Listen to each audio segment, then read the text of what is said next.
Helplessness is a condition, but hopelessness is a decision.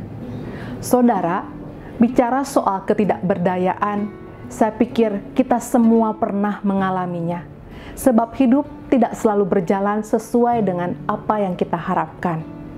Oleh karena itu, jika saja pada saat ini kita semua ditanya satu persatu tentang pergumulan hebat apa yang tengah kita alami, saya percaya akan ada banyak cerita yang kita dengar.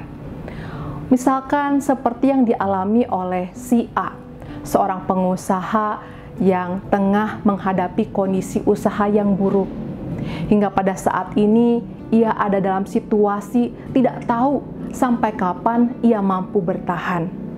Atau si B yang mengalami pemberhentian dari tempat kerja karena pengurangan tenaga kerja akibat pandemi.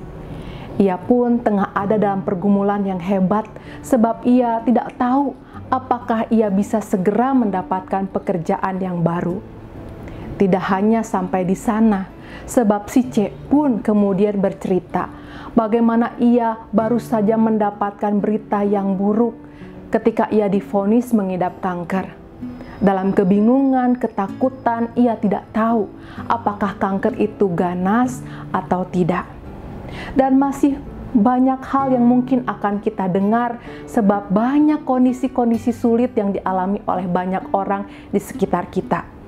Situasi-situasi suram ini membuat kita mungkin sempat berpikir untuk menyerah. Saudara, ketika situasi sulit dan ada banyak usaha yang telah kita lakukan tetapi tidak mendatangkan hasil, pada saat itu memang kita diuji, diperhadapkan pada sebuah pertanyaan, adakah kita menyerah? Akan tetapi saudaraku, sekalipun hebatnya badai hidup yang tengah kita alami, sebagai orang yang punya Tuhan, sebagai seorang yang percaya, menyerah, berputus asa sebenarnya bukan pilihan bagi kita. Mengapa?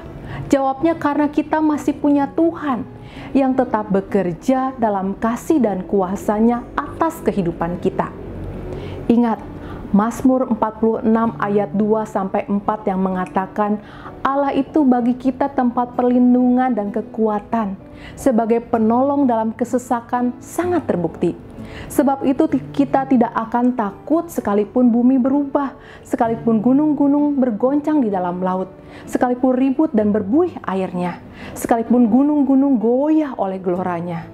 Saudaraku, firman Tuhan ini hendak meneguhkan iman percaya kita bahwa Tuhan punya kuasa untuk dapat menenteramkan badai yang besar sekalipun yang tengah engkau hadapi.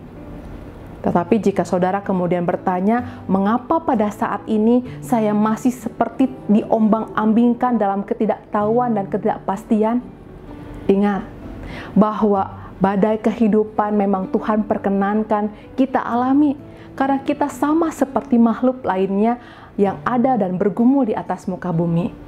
Kita mengalami badai yang sama seperti yang dialami oleh orang-orang di sekitar kita. Tetapi yang beda adalah kita punya penolong. Kita punya kawan yang setia yang akan memastikan kita mampu menghadapi gelombang yang ada.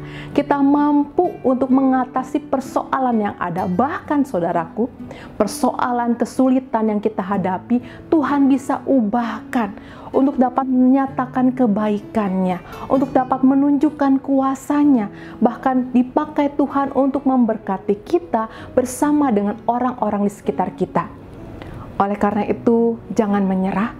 Tetaplah menjalani bagian kita dengan sebuah keyakinan dan kepercayaan bahwa kasih Tuhan tidak berubah dulu, sekarang, dan sampai selama-lamanya. Oleh karena itu, Ia terus ada dalam pergumulanmu dan pergumulanku. Untuk itu, tetap semangat. Biarlah sukacita kita bagikan kepada semua orang, sebab kita mewartakan dalam pergumulan kita ada Tuhan yang senantiasa menyertai. Tuhan Yesus menolong dan memberkati saudara semua. Amin.